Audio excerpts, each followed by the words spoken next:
క్రీస్తునందు ప్రియమైనటువంటి దేవుని వారలారా, ప్రభువును రక్షకుడైన యేసుక్రీస్తు వారి శ్రేష్టమైన నామములో మీ అందరికీ మరొకసారి వందనాలు, శుభములు తెలియజేస్తూ ఉన్నాను.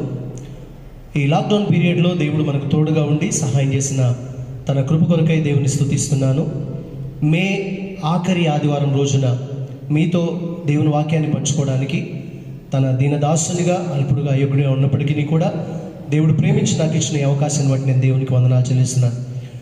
డియర్ ఫ్రెండ్స్, ఈ రోజున వాక్యము చాలా ప్రత్యేకమైంది. మరి మొదటి నుంచి చివరి వరకు అందరూ కూడా జాగ్రత్తగా చూడాలని నేను కోరుతున్నాను. ఎవరు కూడా మిస్ అవ్వకండి. ప్రారంభం నుంచి చివరి వరకు తప్పకుండా మీరు చూడాలని నా రిక్వెస్ట్ కూడా. సో ఈరోజు ఒక ప్రత్యేకమైన సందేశం మీ ముందుకు తీసుకురావడం జరుగుతుంది. ఒకసారి చదువుకుందాం దేవుని యొక్క వాక్యాన్ని. అపోస్తుల కార్యములు 20వ అధ్యాయం 16వ వచనం నేను చదువుతున్నాను. సాధ్యమైతే పెంతెకోస్తు దినమున యెరూషలేములో ఉండవలనని పౌలు త్వరపడుచుండెను గనుక అతడు ఆసియాలో కాలాహరణము చేయకుండా ఎఫెసును దాటిపోవాలని నిశ్చయించుకొని ఉండెను. ప్రార్థన చేద్దాం. ప్రియమైన ప్రభువా, మీకు వందనాలు. ఈరోజు వర్తమానం ద్వారా నిబిడలతో మీరు మాట్లాడండి. ప్రతి సహోదరుని, ప్రతి సహోదరుని, ప్రతి కుటుంబాన్ని ఈ యొక్క వర్తమానం చూడబోతున్న, వినబోతున్న బిడ్డలు అందరూ కూడా యేసు నామములో దీవించబడుదురు గాక. మీ కృపలో భద్రపరచండి. నీ దాసుని మీరు వాడుకోనండి. యేసు నామములో ప్రార్థిస్తున్నాను పరమ తండ్రి, ఆమేన్.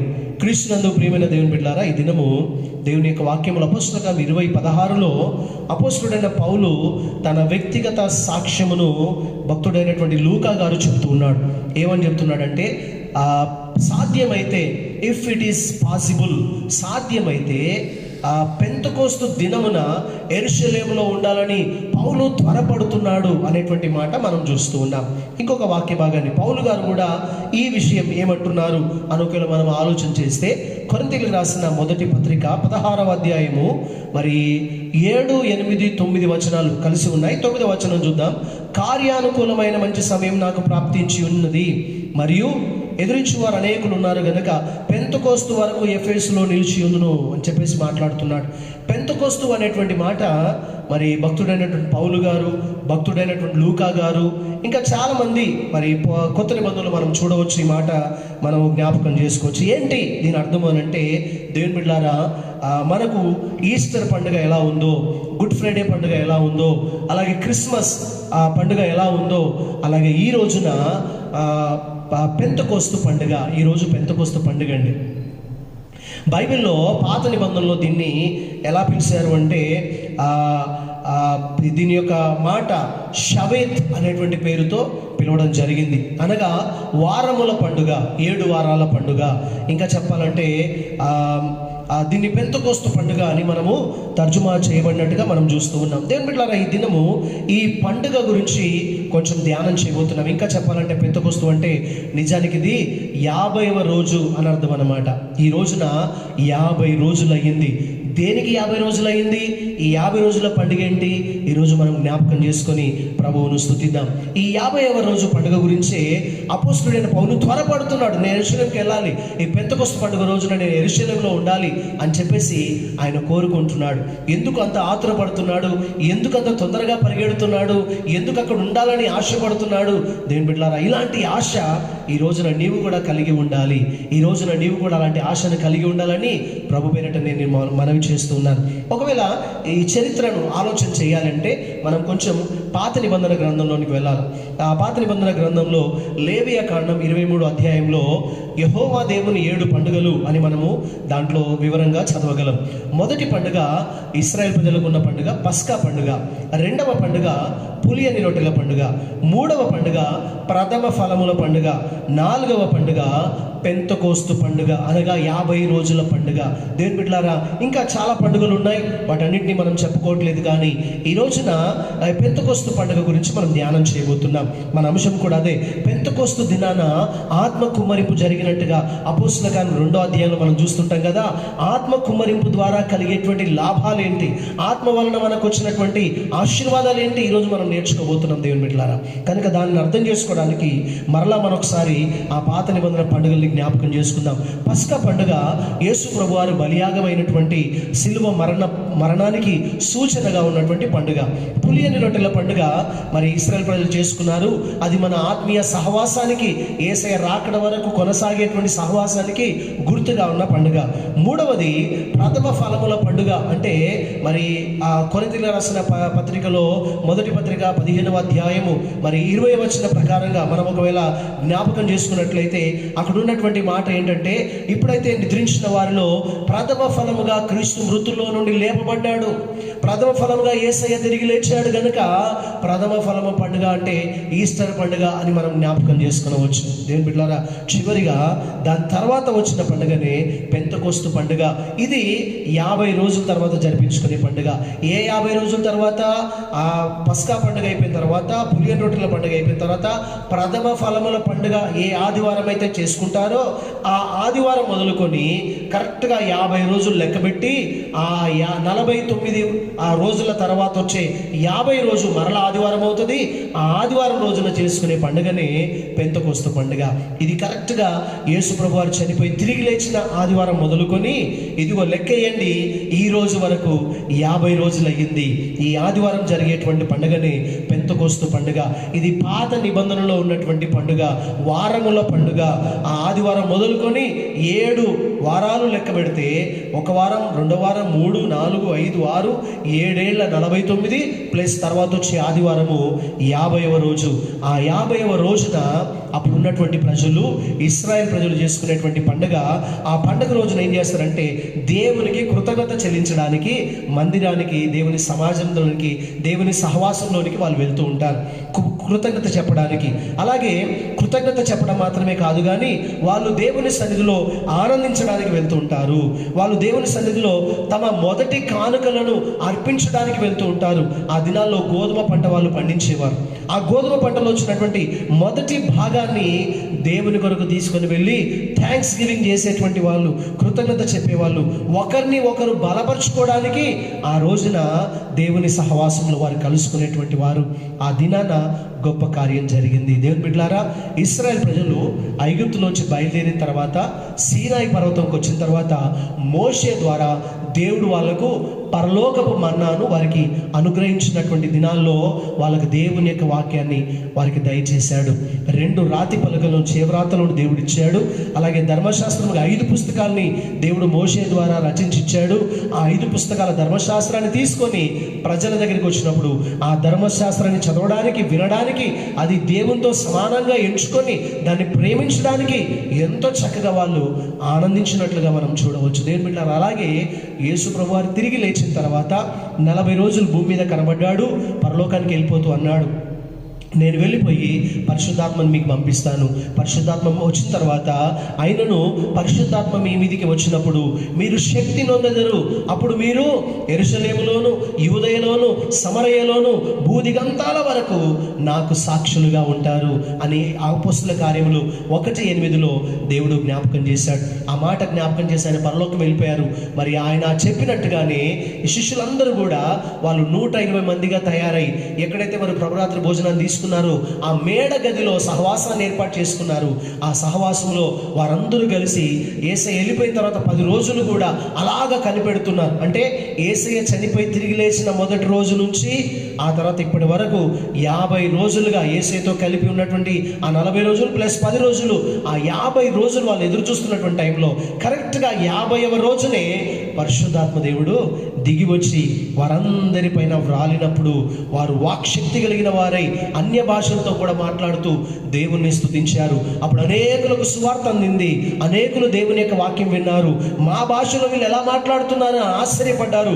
వారు ఏదైతే మాట్లాడారో దేవుని శిష్యులు, పేతురు గారు కానివ్వండి, యాకోబు గారు కానివ్వండి, ఇంకెవరైనా సరే ఏదైతే మాట్లాడారో ఆ మాట్లాడిందంతా కూడా అక్కడ ఉన్నటువంటి ఆయా జాతుల వారికి, ఆయా భాషలు మాట్లాడే వారికి అర్థమయ్యింది. వారందరూ రక్షణ పొందారు. దేవుని బిడ్డలారా, ఈ దినము అదే మనం జ్ఞాపకం చేసుకుంటున్నాం. మొట్టమొదటిసారిగా పరిశుద్ధాత్మ దేవుడి లోకానికి వచ్చినటువంటి ఆ దినమే ఈ దినమని, ఆ ఆదివారమే ఈ ఆదివారమని జ్ఞాపకం చేసుకుంటూ దేవుని ఆత్మ మన మధ్యలో ఉంటే గొప్ప కార్యాలు జరగడానికి, గొప్ప స్థితిలో మనం ఆశీర్వదించబడడానికి, మనం ఎంతో దీవించబడతామని తెలియజేయడానికి ఈ వాక్య భాగాలు మీకు అందిస్తూ ఉన్నాను. దేవుడు మిమ్మలను దీవించును గాక. ఇంకా ముందు కొన్ని వాక్యాలు విందాం, జాగ్రత్తగా మీరు ఆలకించండి. మనకు అందించినటువంటి దేవుని యొక్క ఆత్మ శక్తి కలిగింది అని మనం చదువుతున్నాం. చూడండి, అపోస్తలుల కార్యం 2వ అధ్యాయం 4వ వచనంలో వాళ్ళు చక్కగా మాట్లాడారు. వాళ్ళు మాట్లాడుతుంటుండగా అనేకులు దాన్ని అర్థం చేసుకున్నారు. అర్థం చేసుకోవడం మాత్రమే కాదు, వారందరూ కూడా చక్కగా రక్షణలోకి వచ్చినట్టుగా మనము 2వ అధ్యాయం అంతా జ్ఞాపకం చేసుకోవచ్చు. అలాగే తిమోతికి రాసినటువంటి 2వ పత్రికలో ఓ చక్కని మాట అపోస్తలుడైన పౌలు గారు జ్ఞాపకం చేస్తూ ఉంటున్నారు. ఏంటి ఈ మాట? దయచేసి చూద్దామండి. తిమోతికి రాసిన 2వ పత్రికలో 1వ అధ్యాయం 7వ వచనంలో, దేవుడు మనకు శక్తియు ప్రేమయు ఇంద్రియ నిగ్రహము గల ఆత్మనే ఇచ్చాను కానీ పిరికితనము గల ఆత్మను ఇవ్వలేదు. దేవుని జ్ఞాపకం చేస్తున్న వాక్యం. పిరికితనం గల ఆత్మను దేవుడు మనకి ఇవ్వలేదు. శక్తి కలిగిన ఆత్మనిచ్చాడు, బలము కలిగినటువంటి ఆత్మనిచ్చాడు. ఆ దేవుని యొక్క కార్యాలు చేయడం కొరకైనటువంటి బలమైనటువంటి ఇంద్రియ నిగ్రహములు మరి కంట్రోల్ చేసుకోగలిగేటువంటి ఆత్మని ఇచ్చాడు, కానీ పిరికితనం గల ఆత్మని ఇవ్వలేదని దేవుడు జ్ఞాపకం చేస్తున్నాడు. దేవుని బిడ్డలారా, ఆ దినం మొదలుకొని దాదాపు 2000 సంవత్సరాలు అవుతా ఉంది. ఈ దినం వరకు కూడా దేవుని ఆత్మ భూలోకంలో సంచారం చేస్తూ ఉంది, ప్రతి ఒక్కరిలో నివసిస్తూ ఉంది. ఎవరైతే క్రీస్తుని అంగీకరించారో వారిని మొట్టమొదటిగా పరిశుద్ధాత్మ అనే ముద్ర ద్వారా ముద్రించాడు దేవుడు. ఆ తర్వాత ఎవరైతే కోరుకుంటున్నారో వారందరి హృదయాల్లో, వారందరి శరీరాల్లో పరిశుద్ధాత్మ ఉండడానికి ఆయన ఇష్టపడుతూ ఉంటున్నాడు. దేవుని బిడ్డలారా, అందుకనే ప్రభు వారు చెప్పారు, నా ఆత్మ లేనివాడు నావాడు కాడు అని ప్రభు చెప్తూ ఉన్నాడు.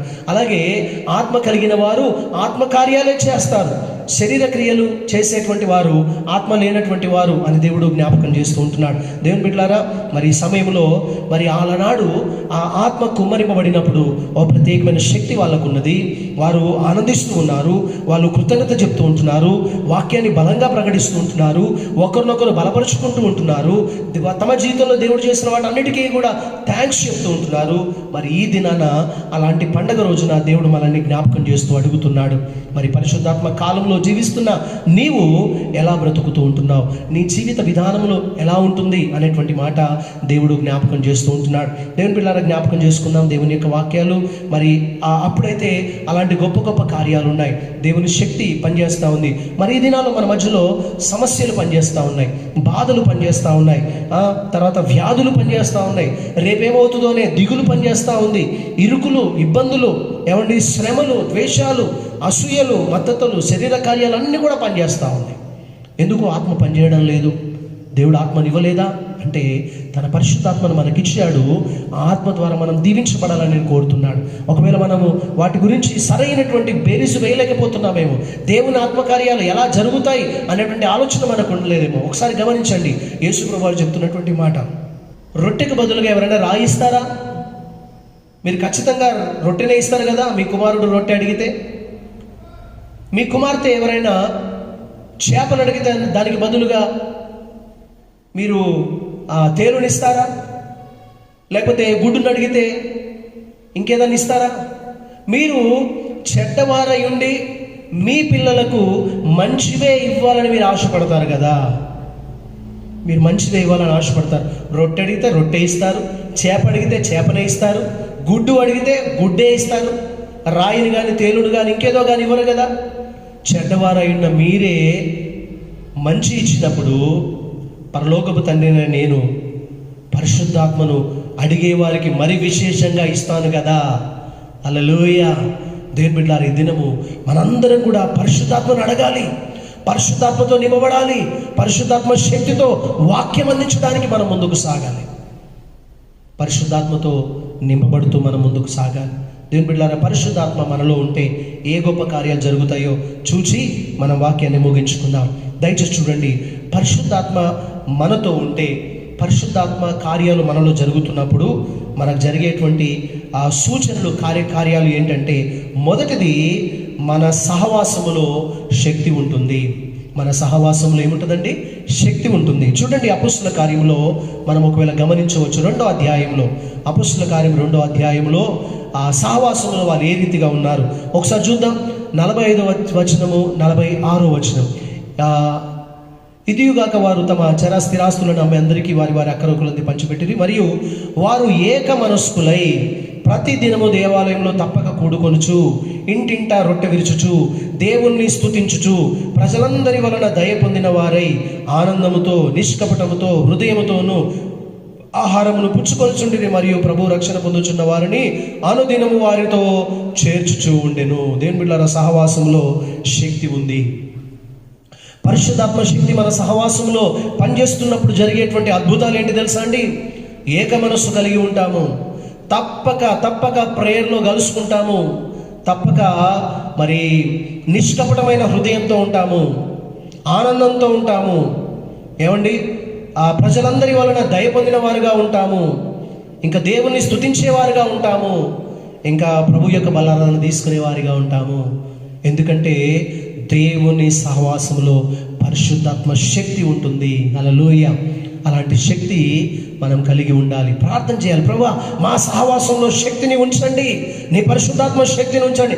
దయ్యపు శక్తి వద్దు నాయన, మనం కోరుకోవాలి. పరిశుద్ధాత్మ శక్తిని కోరుకోవాలి. పరిశుద్ధాత్మ శక్తితో నేను నింపబడాలి. ప్రభు చెప్పారు కదా మత్తయి సువార్త 18:20లో, ఎక్కడ 2 లేక 3 నా నామమందు కూడి ఉండురు వారి మధ్యన నేనుంటాను అని ప్రభు చెప్పాడు. మన మధ్యన ఆయన ఉంటారు. ఆయన ఉంటున్నప్పుడు మనము భయభక్తితో ఆయన శక్తిని మనం పొందుకునే వారంగా ఉండాలని ప్రభు వాక్యం జ్ఞాపకం చేయబడతా ఉంది. రెండవ విషయం ఏంటంటే, మరి పరిశుద్ధాత్మ మనతో ఉన్నప్పుడు ప్రార్థనలో శక్తి ఉంటుంది. దేవుడు మనకు పరిశుద్ధాత్మనిచ్చాడు. ప్రార్థనలో మనకు శక్తి ఉండాలని ప్రభు కోరుతూ ఉంటున్నాడు. అపోస్తలుల కార్యం 3వ అధ్యాయం 1వ వచనంలో, పగలు 3 గంటలకు ప్రార్థనా సమయమున పేతురు యోహానును దేవాలయానికి ఎక్కి వెళ్తున్నారు. ప్రార్థన సమయం. ఆ రోజున వాళ్ళు 3 గంటల టైంలో ప్రార్థన కొరకు ఆలయంలోనికి వెళ్తూ ఉంటుండగా మెట్లెక్కే దగ్గరనే వాళ్ళు చూచారు, ఒక భిక్షం అడుక్కుంటే వాళ్ళు చూచారు. పేతురు యోహాను లోపలికి వెళ్తున్న టైంలో భిక్షగాడు అక్కడ అడుక్కుంటూ ఉంటున్నాడు. వీళ్ళు ఆగి అతను చూసినప్పుడు అతను అనుకున్నాడు, వీళ్ళ దగ్గర ఏమైనా దొరుకుతుందేమో అని ఆశగా చూస్తుంటే, అప్పుడు వారన్న మాటలు వాళ్ళు ఏమంటున్నారు తెలుసా? మా తట్టు చూడు అన్నప్పుడు, ఏమైనా దొరుకుతుందేమో అని లక్ష్య పెట్టినప్పుడు, వెండి బంగారులు మా యొద్ద లేవు కానీ మాకు కలిగిందే నీకు ఇస్తాము. ఏంటిదది? నజరేయుడైన యేసుక్రీస్తు నామమున నడుముము అని చెప్పారంతే. హల్లెలూయా. అప్పటి వరకు కుంటివాడుగా ఉన్నటువంటి అతను ఎప్పుడు కూడా తన కాళ్ళతో నడిచినటువంటి అనుభవం తనకు లేదు. పరిశుద్ధాత్మ శక్తి ప్రార్థనలో బయటికి వచ్చిందండి. దేవుని బిడ్డలారా, పరిశుద్ధాత్మ శక్తి ప్రార్థనలో పనిచేసినప్పుడు ఆ యొక్క కుంటివాడిగా ఉన్నటువంటి ఆయన దిగ్గున లేచి నిలిచెను. అంత మాత్రమేనా? నడిచెను. అంత మాత్రమేనా? నడుస్తూ గంతులు వేసెను. అంత మాత్రమేనా? దేవుణ్ణి స్తుతిస్తూ వారితో కూడా దేవాలయంలోనికి వెళ్ళెను. ఈ విషయాన్ని చూసిన వారందరూ కూడా ఆశ్చర్యచకితులయ్యారు. ప్రార్థనలో శక్తిని వాళ్ళు రుజువుపరుచుకున్నారు. పరిశుద్ధాత్మ మనలో ఉంటే ప్రార్థనలో శక్తి బయటికి వస్తుంది. మనం చేస్తున్న ప్రార్థనకి చక్కని జవాబును మనం పొందుకుంటాం. మన ప్రార్థనకు ఆన్సర్స్ మనకు దేవుడు దయచేస్తాడు. నా చిన్నతనంలో నేను ఒకసారి ఒక రోజున నేను ఉదయమే న్యూస్ పేపర్ వేయడానికి, నా యొక్క స్కూల్ డేస్లో నేను న్యూస్ పేపర్ వేయడానికి వెళ్తున్న టైంలో సగం దూరం వెళ్ళాను. వర్షం పడతా ఉంది 5 o'clockకి. ఆ రోజున నేను కొత్తగా రక్షించబడ్డాను కనుక నేను వాగ్దానం చేశాను ఏంటంటే, నేను చర్చ్లో సాక్ష్యం చెప్తాను అని. ఆ రోజున కొన్ని 100 మంది రాబోతున్నారు చర్చ్కి. తల్లిదండ్రులు, పిల్లలు అందరూ కూడా రాబోతున్నారు. వాళ్ళ మధ్యన సాక్ష్యం చెప్తానని నేను వాగ్దానం చేసిన రోజు, ఆ రోజు పేపర్ వేయడానికి వెళ్తుంటుంటే వర్షం పడుతూ ఉంది. దేవునిలో నేను ఒక రోడ్డు దగ్గర ఉన్న హోటల్ దగ్గర ఆగి, ఆ చెట్టు కింద ఆగి నేను ప్రార్థన చేశాను. చిన్న ప్రార్థన, గోడని ఇట్లా పట్టుకొని, ప్రభువా ఇదిగో వర్షం పడతా ఉంది, నువ్వు శక్తిమంతుడవు కదా, నేను ప్రార్థన చేస్తున్న దేవా, నీ చిత్తమైతే ఈ వర్షం ఆగిపోవాలి. ఎందుకంటే ఇది ఆగిపోతే నేను వెళ్ళి పేపర్ తీసుకొని వచ్చి అందరి గృహాలలో వేసి ఆ తర్వాత నేను చర్చికి వెళ్ళాలి. అక్కడ నేను సాక్ష్యం చెప్పబోతున్నాను కదా నాయన, నీకు మహిమార్థంగా ఉండబోతున్నాను కదయ్యా, ప్లీజ్ యేసయ్యా. నేను చిన్న ప్రార్థన చేశానండి. ఎంత గొప్ప శక్తి తెలుసా? నేను ప్రార్థన చేసిన తర్వాత ధైర్యంతో కళ్ళు తెరవడానికి భయపడుతున్నటువంటి రోజు అది. నా చెవులకు ఎలాంటి శబ్దం వినబడట్లేదు. అప్పటి వరకు వర్షం పడుతున్న శబ్దం ఉండే, కానీ శబ్దం ఏమీ వినబడట్లేదు. వెంటనే నేను కళ్ళు తెరిచి చూశాను. అద్భుతం, ఆశ్చర్యం ఏంటి తెలుసా? వర్షం ఆగిపోయింది. హల్లెలూయా. దేవుని బిడ్డలారా, నేను త్వరగా వెళ్ళాను, నా పని ముగించుకున్నాను, వచ్చాను, మరలా రెడీ అయ్యి సండే స్కూల్ ఆ చర్చ్కి వెళ్ళాను. సండే స్కూల్లో నేను రక్షించబడ్డటువంటి విధానాన్ని అక్కడ నేను చెప్పడం జరిగింది. చెప్పిన తర్వాత ఎంతో చక్కగా అనేకులు సంతోషించేలాగిన, ముఖ్యంగా దేవునికి మహిమ వచ్చేలాగిన నా మొట్టమొదటి సాక్ష్యం అక్కడ నేను చెప్పాను. దేవునికి స్తోత్రం. ప్రభువు నన్ను రక్షించాడు, నా పాపాలు క్షమించాడు, తన బిడ్డగా అంగీకరించాడు, ఈ రోజున నేను దేవుని బిడ్డనయ్యాను అని చెప్పేటువంటి సాక్ష్యం నా జీవితంలో నేను మర్చిపోలేనటువంటిది నా బైబిల్లో నేను రాసి పెట్టుకున్నాను. ఆ రోజు నా ప్రభువును ఎంతగానో స్తుతించాను. దేవుని బిడ్డలారా, ప్రార్థనలో శక్తి నీ జీవితంలో కూడా అది కనబడాలి. ప్రభు కోరుతున్నాడు. సహవాసంలో శక్తి ఉండాలి, రెండవది ప్రార్థనలో కూడా శక్తి ఉండాలి, అది కనబడాలి. మూడవదిగా చూసినట్లయితే సమస్యలు పరిష్కరించడంలో కూడా శక్తి ఉంటుంది. పరిశుద్ధాత్మ శక్తి మనకు ఉంటుంది. ఎట్లాగా చూద్దామండి. అపోస్తల కార్యంలోనే 6వ అధ్యాయం మనం జ్ఞాపకం చేసుకుంటే 6వ అధ్యాయం 1వ వచనంలో, ఆ దినంలో శిష్యుల సంఖ్య విస్తరిస్తున్నప్పుడు అనుదిన పరిచర్యలో తమలోని విధవరాలను చిన్నచూపు చూచిరని హెబ్రీల మీద గ్రీకు భాష మాట్లాడు యూదులు సనుగసాగిరి. ఇదొక ప్రాబ్లం. ఈ ప్రాబ్లంలో దేవుని బిడ్డలకే ప్రాబ్లం వచ్చింది.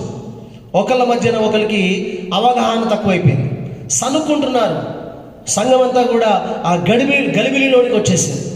అలాంటి టైంలో శిష్యులైనటువంటి అపోస్తలులైనటువంటి దేవుని సేవకులు ఒక మంచి మాట చెప్పారు. దేవుని ఆత్మచేత నడిపించబడ్డారు. సమస్యలు వచ్చినప్పుడు పరిష్కరించుకునే శక్తి వారి మధ్యలో పనిచేసింది. ఈ రోజున మన మధ్యలో కూడా పనిచేయాలి దేవుడు కోరుతూ ఉంటున్నాడు. ఏ సమస్య అయినా సరే, సంఘంలో కానివ్వండి, కుటుంబంలో కానివ్వండి, వ్యక్తిగతంగా కానివ్వండి, మన యొక్క సమాజంలో కానివ్వండి, ప్రతి సమస్య కూడా దేవుని ఆత్మ ద్వారా తొలగించబడాలి, సమస్య పరిష్కరించబడాలి దేవుడు కోరుతూ ఉంటున్నాడు. ఈ దినం దేవుడు నీతో మాట్లాడుతూ ఉంటున్నాడు. ఆ రోజున వాళ్ళు ప్రార్థన పూర్వకంగా 7 సంఘ పెద్దలను ఏర్పాటు చేసుకోవడానికి ప్రజలకు చెప్పినప్పుడు ఆత్మ జ్ఞానముతో ఉన్నవారిని, ఆత్మతో నింపబడ్డ వారిని, చక్కని జ్ఞానం ఉన్నటువంటి వారిని, పరిశుద్ధాత్మతో నడిపించబడుతున్న వారిని, అలాగే మంచి పేరు సాక్ష్యం కలుగుతున్నటువంటి వారిని ఒక 7 ఏర్పాటు చేసుకొని ఏ సమస్య అయితే వచ్చిందో ఆ సమస్య కొరకు 7 పెద్దలను ఏర్పాటు చేసి ఆ సమస్యను పరిష్కరించారు. సనుగుడులు బంద్. హల్లెలూయా. దేవుని బిడ్డలారా, మన కుటుంబంలో కూడా అనేక సార్లు శోధనలు, సమస్యలు కలుగుతున్నాయి కదా. అవన్నీ కూడా బంద్ అవ్వాలంటే దేవుని పరిశుద్ధాత్మ శక్తి మన లోపల పనిచేయాలి. దేవా, ఆత్మదేవ, పరిశుద్ధాత్మదేవ నాలో పని చేయండి, ఈ సమస్య నుంచి నాకు విడుదల దయచేయండి అని కోరుకోవడము చాలా మంచిది అని ప్రభు జ్ఞాపకం చేస్తూ ఉంటున్నాడు. అలాగే వారు సమస్య నుంచి విడుదల పొందినట్టుగా చూస్తున్నాం. 4వదిగా సాక్ష్యం ఇవ్వడంలో పరిశుద్ధాత్మ శక్తి బయటికి వస్తుందని జ్ఞాపకం చేసుకోవాలి. సాక్ష్యం ఇవ్వడంలో శక్తి చూడండి. 7వ అధ్యాయంలో మనందరికీ తెలుసు, స్టెఫెన్ అనేటువంటి ఈ సంఘ పెద్ద ఉన్నాడు. ఆ 7 సంఘ పెద్దలో స్టెఫెన్ కూడా ఒక సంఘ పెద్దనే. ఆ రోజున భోజనం వడ్డించడానికి, విశ్రాకులు తీయడానికి, మొదలగు పనులన్నీ కూడా చేయడానికి, విధవరాలను జాగ్రత్తగా చూసుకోవడానికి, అలాంటి పనుల కొరకు సంఘ పెద్దలుగా ఏర్పాటు చేయబడిన వారిలో స్టెఫెన్ ఉన్నాడు. ఆయన సంఘ పెద్దగా మాత్రమే కాదు, ఒక గొప్ప స్వార్థికునిగా కూడా ఉన్నాడు, సాక్ష్యం ఇచ్చే వ్యక్తిగా కూడా ఉన్నాడు. సాక్ష్యం ఇస్తున్నాడు, యేసయ్య నిజమైన దేవుడు, ఆయనను మాత్రమే నమ్మాలి, ఆయన కార్చిన రక్తములోనే పాప క్షమాపణ, ఆయన ద్వారా మాత్రమే పరలోక రాజ్యం ఉంది, ఆయన నిన్ను ప్రేమిస్తున్నాడు, నీకోసం ప్రాణం పెట్టి తిరిగి లేచాడు, ఆయన ద్వారానే రక్షణ అనేటువంటి గొప్ప స్వార్థను ప్రకటిస్తున్న వాడిగా ఉన్నాడు, పాపాన్ని ఖండిస్తున్న వాడిగా ఉన్నాడు. ఇదిగో ప్రభువు నన్ను రక్షించాడు, నేను ఈ దినంలో సాక్ష్యం ఇస్తున్నానని సాక్ష్యం ఇస్తూ ఉంటుంటే ఆయన రాళ్ళతో కొట్టేశారు. స్టెఫెను రాళ్ళతో కొట్టి చంపేంత వరకు కూడా, చచ్చిపోయేంత వరకు కూడా రాళ్ళు కొడుతున్నారండి. అలాంటి పరిస్థితుల్లో కూడా సాక్ష్యం ఇస్తున్న స్టెఫెన్ పరిశుద్ధాత్మతో నిండుకొన్నవాడై అనేటువంటి మాట వాక్యంలో మనం చదవగలమండి. చూడండి, 55వ వచనం 7వ అధ్యాయం అపోస్తల కార్యములు. అయితే అతడు పరిశుద్ధాత్మతో నిండుకున్నవాడై ఆకాశం వైపు తేరి చూచి దేవుని మహిమను, యేసు దేవుని కుడి పార్శ్వమందు నిలిచి ఉండుట చూచి దేవుని స్తుతిస్తున్నాడు. హల్లెలూయా. అనగా దేవుణ్ణి చూడగలిగినాడు, యేసయ్యను చూడగలిగినాడు, పరిశుద్ధాత్మతో నింపబడ్డవాడు చెప్తున్నాడు, ఇదిగో ఆకాశం తెరవబడ్డ మనుష్య కుమారుడు దేవుని కుడి పార్శ్వములో నిలిచి ఉండడం నేను చూస్తున్నాను అని చెప్పి ప్రార్థన చేశాడు. ప్రభువా, నన్ను కొట్టినటువంటి ఈ పాపం వాళ్ళ మీద రానివ్వకండి, వారిని క్షమించండి. ఎంత చక్కని ప్రార్థన చేశాడు ప్రియ దేవుని బిడ్డలారా. సాక్ష్యం ఇవ్వడంలో దేవుని శక్తి బయటికి వచ్చింది. ఈ రోజున సాక్ష్యం ఇవ్వడంలో నీ శక్తి బయటికి వస్తుందా? పరిశుద్ధాత్మ శక్తితో నువ్వు ఉంటే ఏ సాక్ష్యం అయితే స్టెఫెన్ ఇచ్చాడో ఆ సాక్ష్యము బలంగా అక్కడ ఒక వ్యక్తిలో పనిచేసింది. ఆయననే సౌలు. 8వ అధ్యాయంలో చూస్తే, ఆ కాలం ముందు యెరూషలేమునకు సంఘమునకు గొప్ప హింస కలిగితే అపోస్తలులు తప్ప అందరూ యూదయ సమర దేశాలు చెదిరిపోయిన వారు అందరూ కూడా యేసయ్య పేరిట సాక్ష్యం ఇస్తూ ఉన్నారు. అందరూ కూడా దేవుణ్ణి గణపరుస్తుంటే సౌలు అనేటువంటి ఆయన ఇంటింటికి చొచ్చి స్త్రీలను, పురుషులను, పిల్లలను అందరినీ కూడా ఈడ్చుకుపోయి నానా హింసలు పెడతా ఉంటుండగా దేవుని యొక్క వాక్యం ప్రబలమైంది. దేవుని యొక్క వాక్యం, స్వార్థ వాక్యం ప్రకటిస్తూ సంచారం చేస్తున్నటువంటి వాళ్ళు అనేకులకు దేవుని యొక్క వాక్యం. ఫిలిప్ కూడా బయలుదేరాడు దేవుని స్వార్థను ప్రకటించడానికి. దేవుని వాక్యం ద్వారా ఇతరులను బలపరచడానికి గొప్ప కార్యాలు జరుగుతూ వెళ్ళిపోతున్నారు. గొప్ప కార్యం జరుగుతుంది. అలాంటి పరిస్థితుల్లోనే 9వ అధ్యాయం వచ్చేసరికి సౌలు అనేటువంటి ఆయన పౌలుగా మార్చబడినట్లుగా మనం చూడొచ్చు. గొప్ప కార్యం, సాక్ష్యం ద్వారా గొప్ప కార్యం. దేవుని బిడ్డ, ఈ దినము దేవుడు నీతో మాట్లాడుతున్నాడు కదా, నీ సాక్ష్యము ద్వారా ఎంతమంది మార్చబడ్డారు? నీ యొక్క నువ్వు నేర్చుకున్న వాక్యం ద్వారా ఇతరులకు నువ్వు ప్రకటిస్తున్నప్పుడు ఎంతమంది ప్రభు దగ్గరికి తిరిగినారు? ఈ దినం నువ్వు జ్ఞాపకం చేసుకో. నీ సాక్ష్యం ద్వారా ఒక్కరన్న రక్షణలో వచ్చారా? నీ సాక్ష్యం ద్వారా కొంతమందిని నడిపిస్తున్నావా? దేవుని దగ్గర నడిపించే భారం నీకు ఉండాలి. పరిశుద్ధాత్మ శక్తి నీకు ఉన్నట్లయితే సాక్ష్యంలో కూడా పరిశుద్ధాత్మ శక్తి పనిచేస్తుంది. అనేకులు నీ ద్వారా రక్షణలోకి వస్తారు. అది దేవుని దగ్గర ఎంతో మహిమ. హల్లెలూయా. స్టెఫెను చచ్చిపోవడానికి ఇష్టపడ్డాడు, కానీ సాక్ష్యం చెప్పకుండా మాత్రం మారలేదు. సాక్ష్యం చెప్తానే ఉన్నాడు. ఎప్పటిదాకా తెలుసా? చచ్చిపోయేదాకా, కొన ఊపిరి వదిలేంత వరకు సాక్ష్యం ఇస్తున్నాడు యేసయ్య కొరకు. దేవుని బిడ్డ, నేను నిన్ను సవాల్ చేస్తున్నా ఈ రోజున. దేవుని పరిశుద్ధాత్మ దేవుడు నన్ను ప్రేరేపించగా నిన్ను సవాల్ చేస్తున్నా. నీ సాక్ష్యం ద్వారా ఇతరులు మారుతున్నారా? ఒకసారి ఆలోచించాయి. చివరిగా మరొకటి చూసి ప్రార్థన చేద్దాం. మూడవది ఏంటంటే వాస్తవ నడతల్లో శక్తి. మన నడకల్లో శక్తి, సంఘం యొక్క నడకల్లో శక్తి ఉండాలి ప్రభు కోరుతున్నాడు. పరిశుద్ధాత్ముడు ఉన్నట్లయితే సంఘ నడతల్లో కూడా, సంఘస్థుల నడతల్లో కూడా శక్తి ఉంటుంది ప్రభు చెప్తున్నాడు. సంఘం అంటే బిల్డింగ్ కాదండి. సంఘం అంటే ఒక గుంపు, ఒక తెగ కాదు. సంఘం అంటే క్రీస్తు రక్తంలో కడగబడినటువంటి విశ్వాసుల సమూహము, ఒక ప్రత్యేకపరచబడినటువంటి ఆ సమూహము, దేవుని కొరకు ఆరాధించే ఆ సమూహమే సంఘం. ఆ సంఘం యొక్క నడత ఎలా ఉంటుంది? అపొస్తలుల కార్యములలో చూద్దాము. 9వ అధ్యాయము 31వ వచనంలో ఈ రీతిగా ఉందండి. ఏంటి తెలుసా? కావున యూదయ, గలిలయ, సమరయ దేశముల యందంతటా సంఘము క్షేమాభివృద్ధి నొందుచు, అనగా కట్టబడుచు. హల్లెలూయా. సంఘము కట్టబడతా ఉంది, క్షేమం కలిగి ఉంది, అభివృద్ధి కలిగి ఉంది. రెండవది సమాధానం కలిగి ఉంది. ఇంకా ప్రభువునందు భయము కలిగి ఉంది. ఇంకా పరిశుద్ధాత్మ ఆదరణ కలిగి ఉంది. దేవుని లోపల నడుస్తూ ఉంది. ఈ దినాన నువ్వు ఉంటున్నటువంటి సంఘంలో నువ్వు ఆ రీతిగా నడవాలని ప్రభు కోరుతూ ఉన్నాడు. పరిశుద్ధాత్మ శక్తి నీలో ఉన్నట్లయితే నువ్వు క్షేమాభివృద్ధి కలిగి ఉంటావు. పరిశుద్ధాత్మ శక్తి నీలో ఉన్నట్లయితే సమాధానం కలిగి ఉంటావు. పరిశుద్ధాత్మ శక్తి నీలో ఉన్నట్లయితే ప్రభువునందు భయం కలిగి ఉంటావు. పరిశుద్ధాత్మ శక్తి నీలో ఉన్నట్లయితే పరిశుద్ధాత్మ యందలి ఆదరణ కలిగి ఉంటావు. దేవుని బిడ్డ, ఇలా ఉండి నువ్వు ప్రభువులో నడుచుకుంటూ ఉంటావు. ఇది ప్రభువు కోరుతూ ఉంటున్నాడు. సమస్యలు, ఇరుకులు, ఇబ్బందులు, బాధలు, కష్టాలు ఇవన్నీ తప్పవు. ప్రతి వ్యక్తికి కూడా ఉంటాయి. ఇంకా దేవుని నమ్మిన బిడ్డలకి ఇంకా ఎక్కువ ఉంటాయని ప్రభువు చెప్పాడు. అప్పుడు నువ్వేం చేయాలి? ప్రభా, నేను నీ లోపల సరిగ్గా నడవలేకపోతున్నా, ఇగో ఈ సమస్య, ఆ సమస్య, పిల్లలు, ఇల్లు, కుటుంబము, భారము, ఇవన్నీ కూడా చాలా ప్రాబ్లం, ఇవన్నీ కూడా సెట్ చేయి ప్రభా, ఇవన్నీ కూడా తీసేయి ప్రభా, నేను మంచిగా నడుస్తాను నీ లోపల అంటామా? అలా అనడానికి వీల్లేదు. ఒక దైవజనుడు చెప్తున్నాడు, ఏమని తెలుసా? క్రికెట్ ఆడుతూ ఉంటారు కదా, మనందరికీ తెలుసు. క్రికెట్ ఆట ఆడుతున్నప్పుడు బ్యాట్ పట్టుకున్నటువంటి వ్యక్తి ఎదురుగా వచ్చేటువంటి బంతిని కొడతాడు. ఎప్పటి వరకు కొడతాడు? 6 పోవడానికో 4 పోవడానికో, కొన్ని రన్స్ తీయడానికో కొడతా ఉంటాడు. అలా కొట్టేటువంటి ఆయన వెనకాల వికెట్స్ ఉంటాయి, 3 ఉంటాయి. ఇప్పుడు ఆ వ్యక్తి బాల్ని కొట్టక ముందు ఆగండి, ఈ వికెట్లు తీసేయండి, ఈ వికెట్లు తీసేస్తే నేను 6లు 4లు కొట్టేస్తాను, గెలుస్తాను అంటే అవుతుందా అండి? దేవుని బిడ్డలారా, ఆలోచన చేయండి.